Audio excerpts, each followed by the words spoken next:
បាទសួស្តីបងប្អូនយើងគួរតែប្រយ័ត្នប្រយែងកាលវាពេលខ្លះយើងស្តុកអីវ៉ាន់ចោលជាពិសេសមានកេះឡាំងកេះអីចឹងហើយឈើយើងគួរទុកវាដាច់ពីក្នុងផ្ទះបើយើងទុក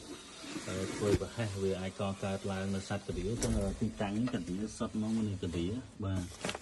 ហើយនៅបាតឡាំងការ៉ូហ្នឹងនឹងឡាំងនេះមើលដូចឡាំងនេះចឹងកូនកាលវាណែនហ្មងសើតកូនកាលវាឥឡូវយើងដាក់ថ្នាំចម្លងវាបាទថ្នាំចម្លង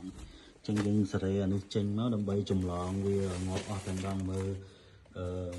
កសែតទ្របចានផ្សេងមើលស៊ីខ្ទេចខ្ទីអស់មានសល់បាទហើយប្រភពដែលគាត់ដឹងដំបូងគឺតិចបំផុតមក